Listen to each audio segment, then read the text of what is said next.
საქართველოს უნივერსიტეტში პირველი ფართომასშტაბიანი გამოფენა გაიმართა სახელწოდებით ვანო მელიაშვილი.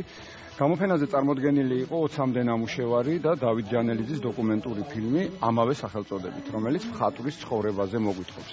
საქართველოს უნივერსიტეტი წელს პირველად უმასპინძლებს ხელოვნების კვირეულს, რომელიც გაგრძელდება 17-დან 21 ოქტომბრის ჩათვლით.